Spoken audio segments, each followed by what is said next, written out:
বন্ধুরা, আজ অনেকদিন পরে দেখা। আমি ভিডিও দিতে দিতে হঠাৎ করে বেশ কিছুদিন গ্যাপ দিয়ে দিলাম। আমার বিশেষ পার্সোনাল একটা কারণ ছিল তার জন্য। এই জন্য আগেই আমি দুঃখ প্রকাশ করে নিচ্ছি। তোমরা আশা করি তবুও আগেকার পড়াগুলো তোমরা ঠিকঠাক করেছো। ভিডিও যেগুলো ছেড়েছিলাম সেগুলোই দেখে নিয়েছো। আমি লাস্ট যে ভিডিওটা ছেড়েছিলাম তারপরে আমি আজকে নতুন করে শুরু করব। দেখো, আমি তোমাকে একটা কথা বলছি, যদি কোনো কারণে কোনো কিছু স্টপ হয় তার জন্য কোনো কিছু আটকে থাকে না। আমি ভিডিও দেওয়া বন্ধ করেছি তার মানে তোমাদের পড়া বন্ধ হয়ে গেছে এমনটা নয়। তোমরা ঠিকই পড়া চালিয়ে যাবে। তেমনি জীবনে অনেক প্রবলেম আসতে পারে, তার জন্য যেন কিছু না থেমে থাকে। তোমাদের পড়া তোমাদের চালিয়ে যেতেই হবে। তো যাই হোক, শুরু করছি আজকে। দ্রবণের লঘুতার সাথে মোলার পরিবাহিতা মানে ল্যামডা এম তার সম্পর্ক। মনে আছে তোমাদের মোলার পরিবাহিতা কি? সোজা কথা, এক মোলার কোনো দ্রবণের পরিবাহিতা হচ্ছে মোলার পরিবাহিতা। মানে এমন একটা দ্রবণ যে দ্রবণে 1 মোল পরিমাণ কোনো তড়িৎ বিশ্লেষ্য আছে, সেই দ্রবণটির পরিবাহিতাই হলো মোলার পরিবাহিতা বা ল্যামডা এম। তো আমি আজকে দেখব দ্রবণকে লঘু করলে মোলার পরিবাহিতাটা কিভাবে পাল্টায়। মানে মনে করো একটা দ্রবণ আছে, তার মধ্যে জল ঢালছে, তাহলে সেটা লঘু হবে। তার জন্য মোলার পরিবাহিতার মান কিভাবে পাল্টায় এই সম্পর্কে আজ আলোচনা করব। তোমার জানা আছে যে মোলার পরিবাহিতা ল্যামডা এম সমান সমান কাপ্পা ইন্টু 1000/m। এখানে কোনটা কি তুমি জানো? এটা হচ্ছে মোলার পরিবাহিতা, এটা হচ্ছে আপেক্ষিক পরিবাহিতা, আর এম হচ্ছে দ্রবণের মোলারিটি বা মোলার গাঢ়ত্ব। এখন দ্রবণকে যদি লঘু করো তাহলে তুমি জানো কাপ্পা মানে আপেক্ষিক পরিবাহিতার মান হ্রাস পায়। আবার দ্রবণকে লঘু করলে তার মোলার গাঢ়ত্বও কমবে। তাহলে এখানে দুটো রাশি পেলাম। এক পেলাম, যত তুমি লঘু করবে তত কে এর মান হ্রাস পাবে। আবার ক্যাপিটাল এম অর্থাৎ মোলার গাঢ়ত্বের পরিমাণও হ্রাস পাবে লঘু করলে, কিন্তু 1/m এর মান কিন্তু বৃদ্ধি পাবে। তাহলে এখানে দুটো রাশি পাচ্ছি, লঘু করলে পরে কাপ্পার মান কমছে কিন্তু 1/m এর মান বৃদ্ধি পায়। দেখা গেছে পরীক্ষার সাহায্যে যে দ্রবণকে লঘু করলে যে হারে কাপ্পা মানে আপেক্ষিক পরিবাহিতার মান কমে, 1/m এর মান তার থেকে বেশি হারে বাড়ে। তার ফলে দেখা যায় দ্রবণকে লঘু করলে মোলার পরিবাহিতার মান বৃদ্ধি পায়।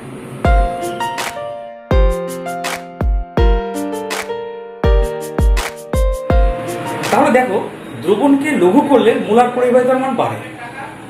মনে করো এখানে একটা তড়িৎ বিশ্লেষ্য পদার্থের দ্রবণ আছে।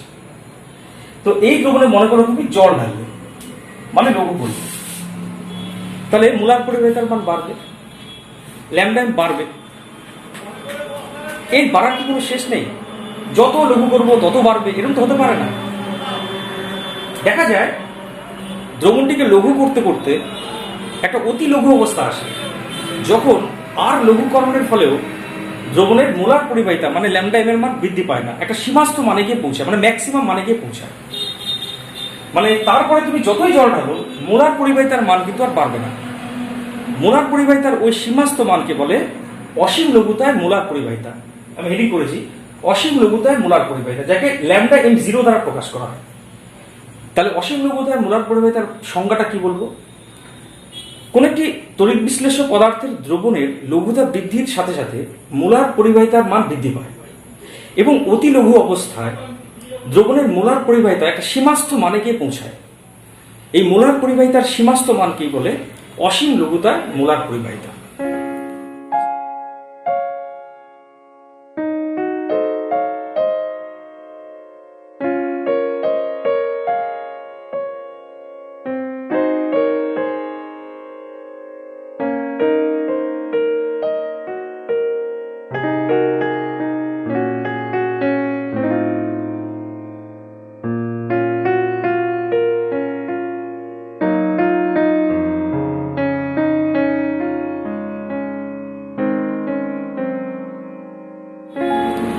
দেখো, আমরা অলরেডি দেখেছি যে লঘুতার সাথে সাথে মোলার পরিবাহিতা মানে ল্যামডা এম বৃদ্ধি পায়। এখন এর কারণও বলেছিলাম। এর কারণটা কি ছিল? লঘু করলে পরে কাপ্পার মানটা কমে, কিন্তু 1/m এর মানটা বাড়ে। এবং 1/m এর বৃদ্ধির হারটা কাপ্পার অপেক্ষা বেশি। তাই এই সমীকরণের টোটাল মান লঘুতার সাথে সাথে বৃদ্ধি পায়, তাই মোলার পরিবাহিতার মানটিও বৃদ্ধি পায়। এখন সেটা তো ছিল অঙ্কের দিক থেকে একটা এক্সপ্লানেশন, কিন্তু এবার রসায়নের দিক থেকে মানে কেমিস্ট্রির দিক থেকে একটা এক্সপ্লানেশন দেব যে লঘুতার সাথে সাথে কেন মোলার পরিবাহিতার মান বাড়ে। এবং এটা বলে রাখা ভালো যে তীব্র তড়িৎ বিশ্লেষ্য মানে NaCl অথবা মৃদু তড়িৎ বিশ্লেষ্য মানে অ্যাসিডিক অ্যাসিড সব ক্ষেত্রেই দেখা গেছে দ্রবণকে যত লঘু করা যায় মোলার পরিবাহিতার মান বাড়ে।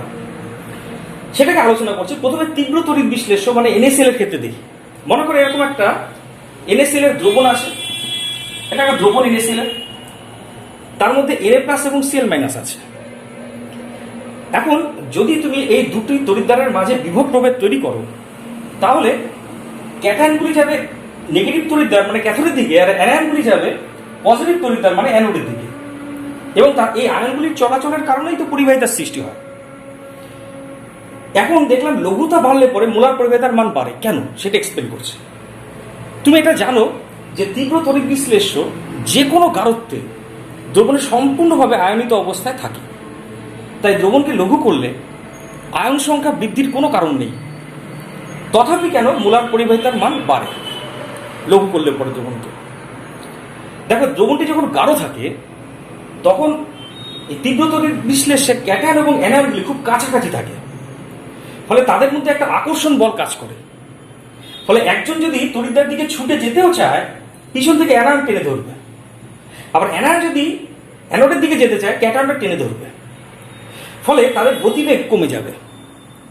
গতিবেগ কমে গেলে পরে তাদের সচলতা কমে যাবে এবং মোলার পরিবাহিতার মানও কমে যাবে। অর্থাৎ বেশি গাঢ়ত্বে মোলার পরিবাহিতার মান হয় কম। কিন্তু দ্রবণটাকে যদি লঘু করো, তাহলে কিন্তু ক্যাটায়ন অ্যানায়নের দূরত্ব বৃদ্ধি পায়। ক্যাটায়নগুলি অ্যানায়ন থেকে অনেক দূরে সরে যায়, ফলে তাদের মধ্যে কিন্তু দূরত্ব বাড়ার কারণে তাদের মধ্যে পারস্পরিক আকর্ষণ বল হ্রাস পায়। তখন কিন্তু ক্যাটায়ন এবং অ্যানায়ন আরো বেশি দ্রুততার সাথে ক্যাথোড এবং অ্যানোডে পৌঁছায়, যেহেতু তাদের আকর্ষণ বল কমে গেছে। অর্থাৎ লঘুতার সাথে সাথে ক্যাটায়ন এবং অ্যানায়নের গতিবেগ বৃদ্ধি পায়। এইভাবে দ্রবণকে লঘু করতে করতে একটা সময় আসে যখন তাদের মধ্যে পারস্পরিক আকর্ষণ বল বাস্তবে আর থাকে না। তখন মোলার পরিবাহিতার একটা সীমাস্থ মান পৌঁছায়, যাকে আমরা বলি অসীম লঘুতায় মোলার পরিবাহিতা। এরপরে যদি আরো লঘু করো, তখন কিন্তু তাদের মধ্যে আকর্ষণ বল আর তো নেই, আর কি আরো কমবে, যেহেতু তাদের মধ্যে আকর্ষণ বল প্র্যাকটিক্যালি নীল হয়ে গেছে। তাই তাদের মোলার পরিবাহিতার মান কিন্তু একটা সীমাস্থ মানে গিয়ে পৌঁছায়।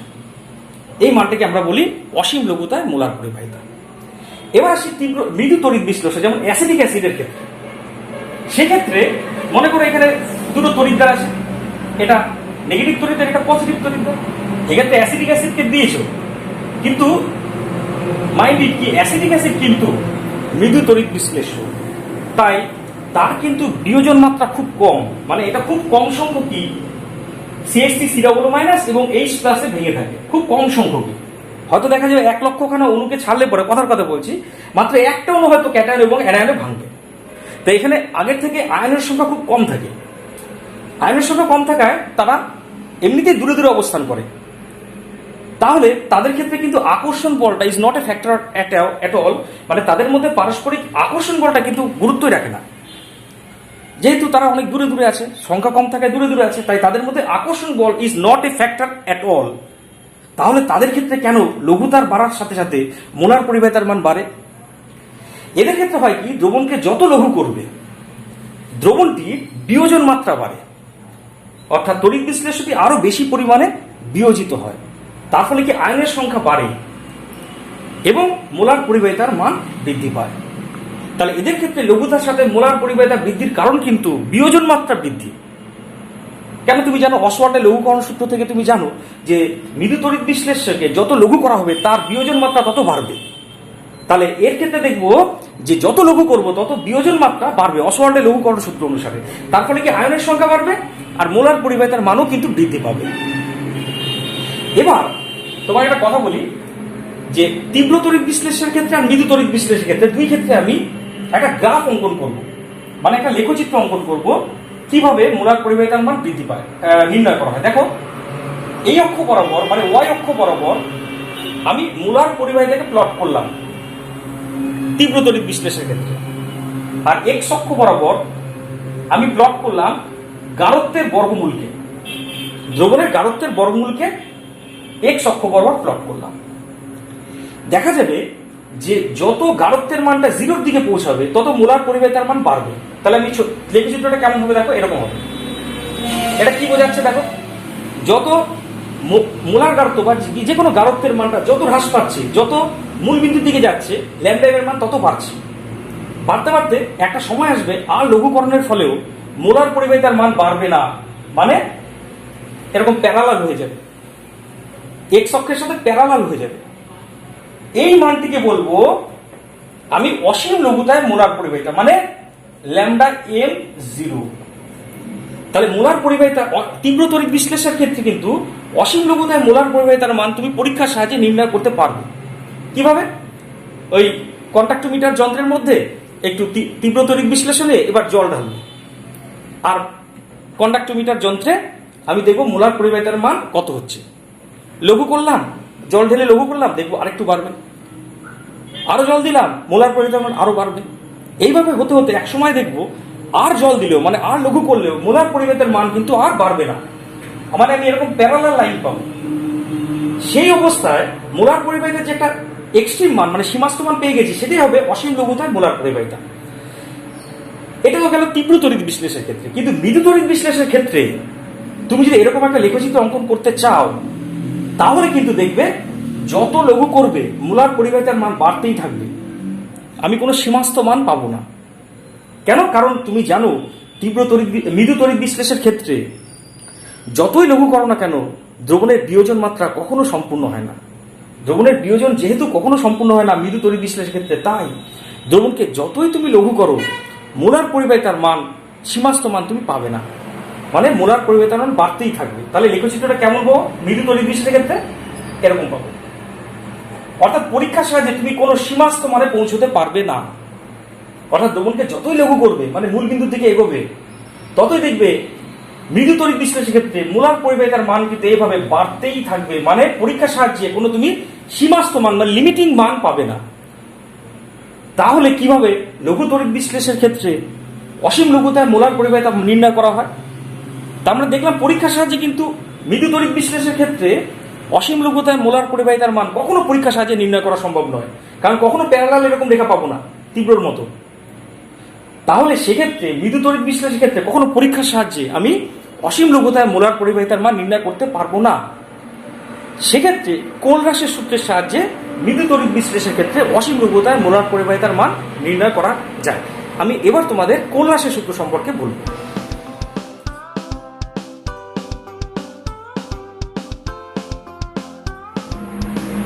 দেখো এবার কোলরাশের সূত্র। কোলরাশের সূত্রটা কি বলছে? অসীম লঘুতায় কোন তড়িৎ বিশ্লেষ্য পদার্থের মোট মোলার পরিবাহিতার মান হবে উক্ত তড়িৎ বিশ্লেষ্যের সংগঠক ক্যাটায়ন এবং অ্যানায়নের মোট মোলার আয়নীয় পরিবাহিতার সমষ্টির সমান। মানে মনে করো একটা তড়িৎ বিশ্লেষ্য NaCl, তার অসীম লঘুতায় মোট মোলার পরিবাহিতার মান যদি হয় ল্যাম্ডা 0 NaCl যদি হয়, তার মান হবে ওই তড়িৎ বিশ্লেষের সংগঠক ক্যাটায়ন এবং অ্যানায়ন। সংগঠক ক্যাটায়ন এবং অ্যানায়নকে তুমি জানো Na+ এবং Cl-, তাদের মোট মোলার আয়নীয় পরিবাহিতার সমষ্টির সমান। মোলার আয়নীয় পরিবাহিতা কিভাবে প্রকাশ করা হয়? Lambda 0 Na+ plus lambda 0 Cl-। এখানে ল্যাম্ডা ছোট ল্যাম্ডা যেটা লিখেছি, ল্যাম্ডা 0 Na+ হচ্ছে Na+ আয়নের মোলার আয়নীয় পরিবাহিতা, আর ল্যাম্ডা 0 Cl- হলো Cl- আয়নের মোলার আয়নীয় পরিবাহিতা। তাহলে আমি সূত্রটা কি বললাম আরেকবার রিপিট করছি। অসীম লঘুতা, এই যে উপরে 0 লিখেছি মানে মনে করো অসীম লঘুতা। অসীম লঘুতায় কোন তড়িৎ বিশ্লেষ্য পদার্থে মোট মোলার পরিবাহিতার মান হবে উক্ত তড়িৎ বিশ্লেষের সংগঠক ক্যাটায়ন এবং অ্যানায়নের মোট মোলার আয়নীয় পরিবাহিতার সমষ্টির সমান। যেমন ধরো আরেকটা উদাহরণ দিই। Suppose lambda 0 CaCl2 equal to হবে এর সংগঠক ক্যাটায়ন কে কে, ক্যাটায়ন এবং অ্যানায়ন কে কে আছে? Ca2+ আছে আর দুখানা Cl- আছে। তাহলে কি লিখবো? Lambda 0 Ca2+ plus 2 lambda 0 Cl minus 2 লিখলাম, কারণ এখানে দেখো সংগঠক অ্যানায়নের মধ্যে দুখানা Cl মাইনাস আছে, তাই দুটো 2 লিখলাম, 2 ল্যামডা 0 Cl মাইনাস। আরেকটা উদাহরণ দিই, lambda 0 Al2SO4 whole 3 equal to হবে ছোট ল্যামডা 0 Al3 প্লাস, কিন্তু এখানে 2 আগে লিখবো, কারণ তুমি জানো Al2SO4 হোল 3 কিভাবে বিশ্লিষ্ট হয়। Al2SO4 হোল 3 বিশ্লিষ্ট হয় কিভাবে, কটা আয়ন তৈরি করে দেখো তো, দুটো Al3 প্লাস আয়ন তৈরি করে প্লাস 3টি SO4 2 মাইনাস আয়ন তৈরি করে। তাহলে সেক্ষেত্রে আমি 2 লিখবো Al3 প্লাস এর আগে, আর 3টি SO সালফেট আয়ন তৈরি করেছে, তাই 3 ল্যামডা 0 SO4 2 মাইনাস। এখানে ল্যামডা 0 ছোট হাতে ল্যামডা 0 যেটা বললাম সেটা হচ্ছে আয়নগুলির মোলার আয়নীয় পরিবাহিতা। এখানে নতুন একটা জিনিস আসলো, সেটা হচ্ছে ল্যামডা 0 ছোট হাতে ল্যামডা 0, এটা মানে হচ্ছে অসীম লঘুতায় মোলার আয়নীয় পরিবাহিতা। এর মানেটা কি? এর মানে হলো অসীম লঘুতায় 1 মোল আয়ন দ্বারা বাহিত, মানে 1 মোল আয়নের পরিবাহিতা হচ্ছে অসীম লঘুতায় মোলার আয়নীয় পরিবাহিতা। আরেকবার রিপিট, ছোট হাতে ল্যামডা 0 মানে হলো অসীম লঘুতায় মোলার আয়নীয় পরিবাহিতা, অর্থাৎ অসীম লঘুতায় 1 মোল আয়নের পরিবাহিতাই হচ্ছে অসীম লঘুতায় মোলার আয়নীয় পরিবাহিতা, যাকে আমরা ছোট হাতে ল্যামডা 0 দ্বারা প্রকাশ করেছি। তার মানে কি, আমি দেখলাম যে কোনো একটা তড়িৎ বিশ্লেষ্যের মোট মোলার পরিবাহিতা অসীম লঘুতায় হয়, উক্ত তড়িৎ বিশ্লেষ্যের ক্যাটায়ন এবং অ্যানায়নের মোট মোলার আয়নীয় পরিবাহিতার সমষ্টির সমান। এটা হলো কোলরাসের সূত্র।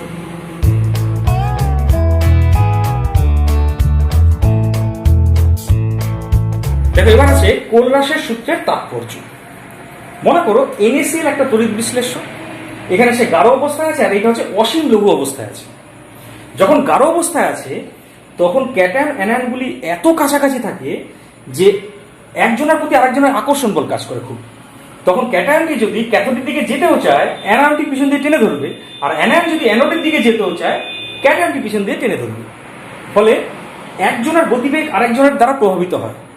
ফলে তারা মানে আয়নগুলি মোট মোলার আয়নীয় পরিবাহিতাতে তাদের নিজস্ব অবদান স্বাধীনভাবে প্রয়োগ করতে পারে না।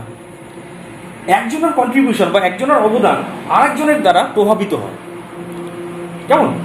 কিন্তু তড়িৎ বিশ্লেষণটাকে যখন লঘু করছি এবং লঘু করতে করতে দ্রবণটিকে যখন অতি লঘু অবস্থায় নিয়ে যায়, মানে অসীম লঘুতায় নিয়ে যায়, তখন ক্যাটায়ন অ্যানায়নগুলি তারা এতটা দূরত্বে পরস্পর থেকে অবস্থান করে যে তাদের মধ্যে আকর্ষণ বল প্র্যাকটিক্যালি জিরো হয়ে যায়।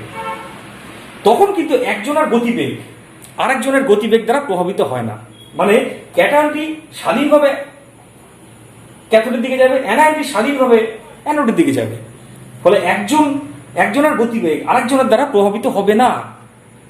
তাই সেক্ষেত্রে তারা কিন্তু তারা স্বাধীনভাবে তাদের মোলার আয়নীয় পরিবাহিতা প্রয়োগ করে। কোথায় না, মোট মোলার আয়নীয় পরিবাহিতাতে তাদের স্বাধীন অবদান প্রয়োগ করে।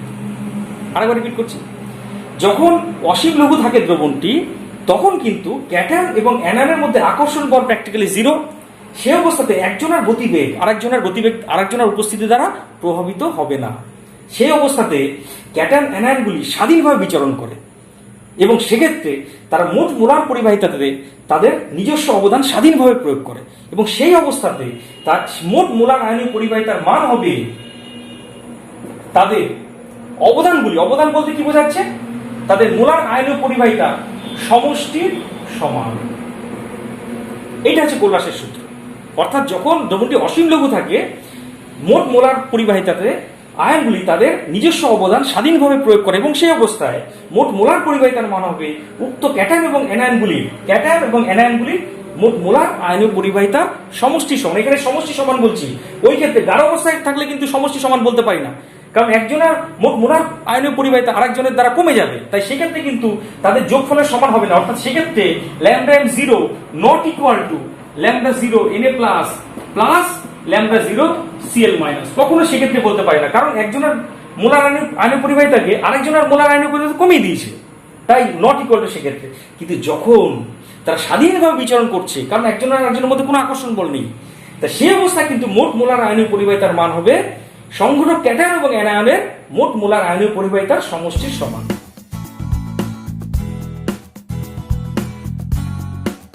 এবার কোল্লাসের সূত্রের সাহায্যে মৃদু তড়িৎ বিশ্লেষণের অসীম লঘুতায় মোলার পরিবাহিতা নির্ণয় করব। মনে করো একটা মৃদু তড়িৎ বিশ্লেষ্য অ্যাসিটিক অ্যাসিড। এবার অ্যাসিটিক অ্যাসিডের পরীক্ষার সাহায্যে অসীম লঘুতায় মোলার পরিবাহিতা নির্ণয় করা যায় না, আগেই বলেছি। কারণ সেক্ষেত্রে দেখো, আমরা যদি এই বরাবর মোলার পরিবাহিতাকে প্লট করি আর এক্স অক্ষ বরাবর গাঢ়ত্ব মানে মোলার গাঢ়ত্বের বর্গমূলকে প্রকাশ করি, তাহলে দেখবো এরকম একটা রেখা পাবো। অর্থাৎ যত গাঢ়ত্ব কমে মোলার পরিবাহিতার মান তত বাড়তে থাকে। তার কারণ আগেই বলেছিলাম যে যত লঘু করব দ্রবণটির বিয়োজন মাত্রা বাড়ে, আর মৃদু তড়িৎ বিশ্লেষণের বিয়োজন কখনো সম্পূর্ণ হয় না, তাই কখনো মোলার পরিবাহিতার সীমাস্ত মান পরীক্ষার সাহায্যে পাওয়া যায় না। সেক্ষেত্রে কোল্লাসের সূত্রের সাহায্যে কোন একটা মৃদু তড়িৎ বিশ্লেষণে অসীম লঘুতায় মোলার পরিবাহিতা নির্ণয় করতে হয়। যেমন ধরো অ্যাসিডিক অ্যাসিডের আমি অসীম লঘুতায় মোলার পরিবাহিতা নির্ণয় করব। তার জন্য আমাকে ভেবে চিনতে তিনটি তীব্র তড়িৎ বিশ্লেষণকে সিলেক্ট করতে হবে, মানে বাছতে হবে। যেমন নিলাম একটা দেবো CH3COONA, আরেকটা নিলাম HCl, আরেকটা নিলাম NaCl। কেমন? তাহলে তিনটি তীব্র তড়িৎ বিশ্লেষ্য, তাই পরীক্ষার সাহায্যে এদের কিন্তু অসীম লঘুতায় মোলার পরিবাহিতা নির্ণয় করা যায়। কিভাবে তুমি জানো? এদের ক্ষেত্রে কি পাওয়া যাবে? এইভাবে বাড়তে বাড়তে একটা এই ক্ষেত্রে এদের ক্ষেত্রে কি দেখা যাবে? এরকম একটা গ্রাফ পাবো এবং এক সময় দেখবো আর বাড়বে না, মানে প্যারালাল পাবো। এইটা হবে ওদের ক্ষেত্রে মানে এই তিনটার ক্ষেত্রে এইটা পাবো অসীম লঘুতায় মোলার পরিবাহিতা। মানে পরীক্ষার সাহায্যে এদের ক্ষেত্রে কিন্তু অসীম লঘুতায় মোলার পরিবাহিতা নির্ণয় করা যায়, যায় না কার এর। তাহলে এরটা কি করে বার করবো? তার জন্য আমি কি বললাম, তিনটি তীব্র তড়িৎ বিশ্লেষণকে আমি বেছে বেছে নেব। কাকে কাকে নিয়েছি দেখো তো, সোডিয়াম অ্যাসিটেট, HCl এবং NaCl। এখন তাদের মনে করি অসীম লঘুতায় মোলার পরিবাহিতার মান হচ্ছে λ0 CH3COONA, λ0 HCl এবং λ0 NaCl। এই তিনটি তীব্র তড়িৎ বিশ্লেষণের অসীম লঘুতায় মোলার পরিবাহিতা। এবার তাহলে কোল্লাসের সূত্র অনুযায়ী λ0 CH3COOH ইকুয়াল টু হবে λ0 CH3COONA plus λ0 HCl minus λ0 NaCl। কেন স্যার এরকম কেন বললেন?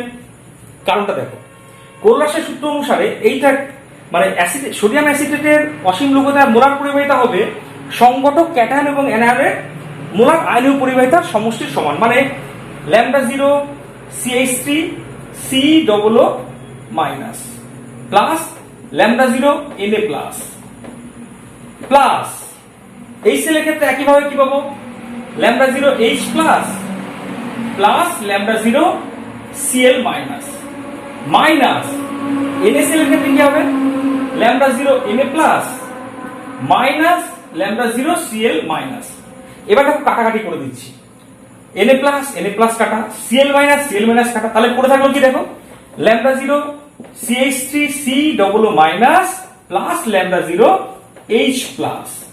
তাহলে এই যে আমি যোগফলটা পেলাম কোল্লাসের সূত্র অনুসারে, এই যোগফলের মানে তো অ্যাসিডিক অ্যাসিডের অসীম লঘুতায় মোলার পরিবাহিতা।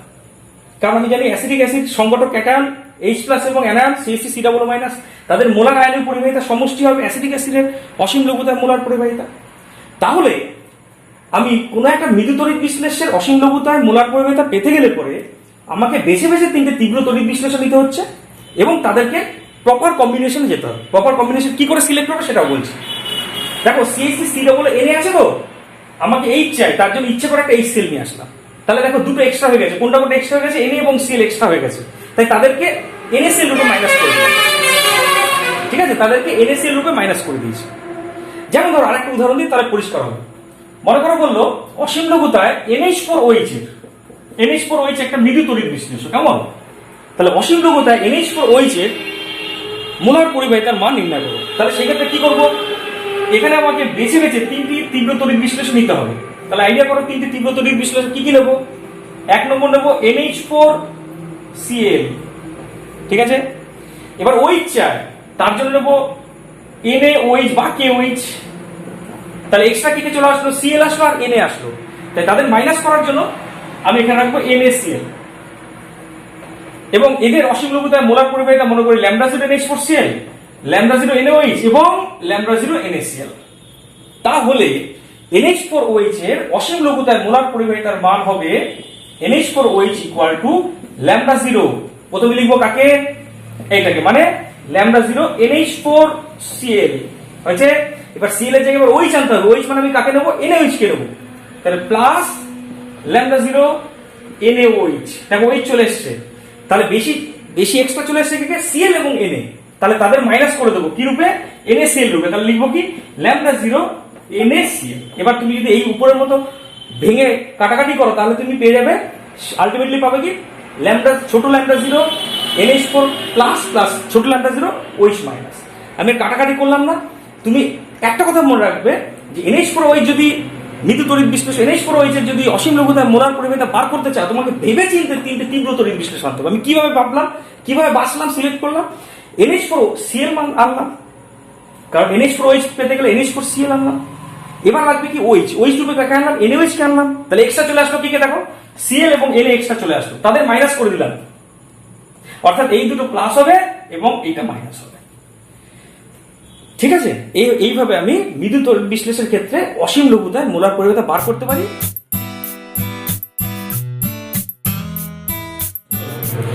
দেখো এবার একটা গাণিতিক সমস্যা। অসীম লঘুতায় HCl, NaCl এবং CH3COONA এর মোলার পরিবাহিতার মান যথাক্রমে 426, 126 এবং 91 ohm inverse centimetre square mole inverse হলে অসীম লঘুতায় CH3COOH মানে অ্যাসিটিক অ্যাসিডের মোলার আয়নীয় পরিবাহিতার মান কত হবে? দেখো মানগুলো লিখেছি কিরকম? HCl, NaCl এবং সোডিয়াম অ্যাসিটেটটা দেওয়া আছে, তাহলে মানগুলো লিখছি। দেখো HCl এর অসীম লঘুতায় মোলার পরিবাহিতা 426 লিখেছি। NaCl এর অসীম লঘুতায় মোলার পরিবাহিতা কত বলেছে? 126 লিখেছি। এবং সোডিয়াম অ্যাসিটেটের অসীম লঘুতায় মোলার পরিবাহিতা কত বলেছে? দেখো 91। এবার তোমাকে বার করতে হবে মৃদু তড়িৎ বিশ্লেষণ মানে অ্যাসিটিক অ্যাসিডের, যেটাকে লিখলাম, এর অসীম লঘুতায় মোলার পরিবাহিতা বার করতে হবে। তাহলে এবার তুমি জানো এই অ্যাসিটিক অ্যাসিডের মোলার পরিবাহিতা অসীম লঘুতায় যদি বার করতে চাও তাহলে তোমাকে বেছে বেছে তিনটে তীব্র তড়িৎ বিশ্লেষণ নিতে হবে।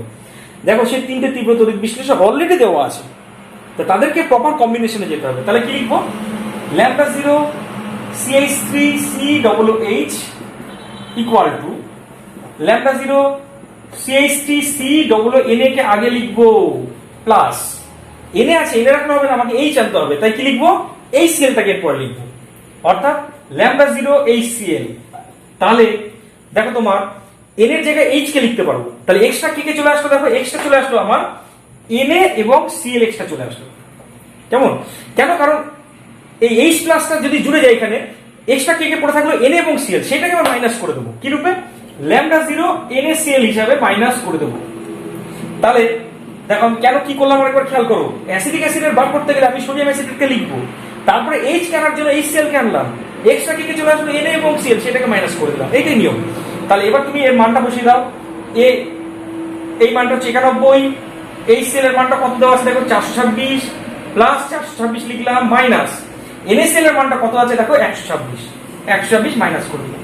তাহলে দেখো তো 426 থেকে 126 মাইনাস হলে পরে 300 যোগ 91, তাহলে কত হচ্ছে? 391 ohm inverse centimetre square mole inverse. এটা হচ্ছে অ্যাসিটিক অ্যাসিডের অসীম লঘুতায় মোলার পরিবাহিতার মান।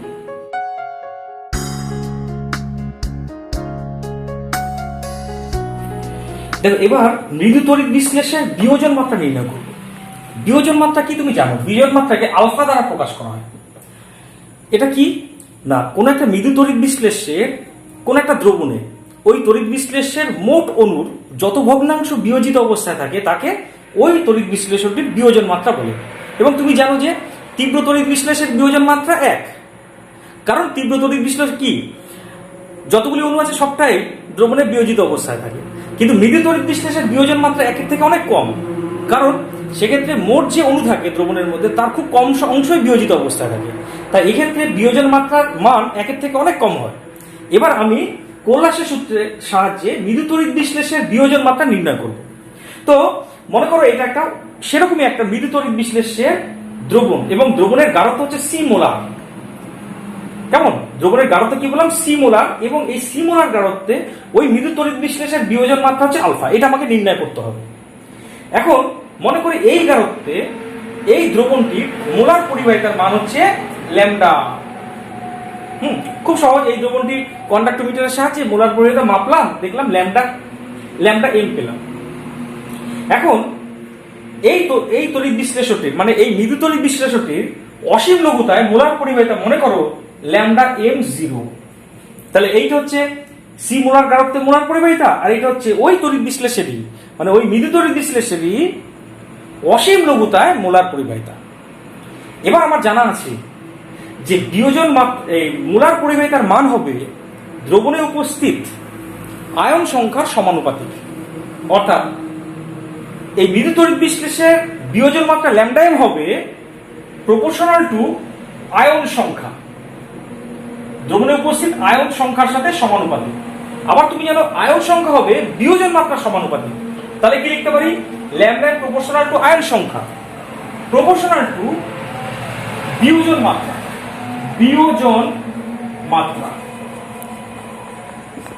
তাহলে কি বলতে পারি? ডাইরেক্টলি বলতে পারি ল্যামডা এম প্রপোর্শনাল টু বিয়োজন মাত্রা। তাহলে এখান থেকে কি পাচ্ছি দেখো, ল্যামডা এম প্রপোর্শনাল টু মৃদু তড়িৎ বিশ্লেষের বিয়োজন মাত্রা। কেন বুঝতে পেরেছো? আবার রিপিট করছি। আমার জানা আছে মোলার পরিবাহিতার মান দ্রবণে উপস্থিত আয়ন সংখ্যার সমানুপাতিক। আবার আয়ন সংখ্যা হচ্ছে আবার ওই তড়িৎ বিশ্লেষের বিয়োজন মাত্রা সমানুপাতিক। তার মানে কি পেলাম? Lambda M proportional to ion সংখ্যা আবার প্রপোর্শনাল টু বিয়োজন মাত্রা। তাহলে ডাইরেক্টলি বলতে পারি মোলার পরিবাহিতার মান বিয়োজন মাত্রার সমানুপাতিক। আবার অসীম লঘুতায় ধরে নেওয়া হয় সে যে কোনো তড়িৎ বিশ্লেষক পুরোপুরি বিয়োজিত অবস্থায় আছে। তাহলে এই মৃদু তড়িৎ বিশ্লেষণ অসীম লঘুতায় বিয়োজন মাত্রা কত লিখবো? 1। তাহলে এই দুটো সমীকরণকে তুলনা করে লিখতে পারি lambda M by lambda M 0 equal to alpha by 1। অর্থাৎ যে কোনো গারত্বে মোলার পরিবাহিতা বাই অসীম লঘুতায় মোলার পরিবাহিতা সমান হবে তড়িৎ বিশ্লেষকটির বিয়োজন মাত্রা। এটাই হলো তোমার যে কোনো গারত্বে মোলার পরিবাহিতা এবং অসীম লঘুতায় মোলার পরিবাহিতার সাথে বিয়োজন মাত্রার সম্পর্ক। অর্থাৎ বিয়োজন মাত্রা সমান যে কোনো গারত্বে মোলার পরিবাহিতা বাই অসীম লঘুতায় মোলার পরিবাহিতা।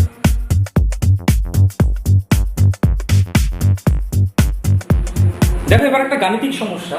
0.1 মোলার কোন মৃদু তড়িৎ বিশ্লেষ্য দ্রবণের আপেক্ষিক পরিবাহিতা 0.009 ওহম ইনভার্স সেন্টিমিটার ইনভার্স এবং অসীম লঘুতায় দ্রবণটির মোলার পরিবাহিতা 180 ohm inverse centimetre square mole inverse হলে মৃদু তড়িৎ বিশ্লেষকটির বিয়োজন মাত্রা কত? যা যা বলেছে সেগুলো লিখে যাচ্ছি।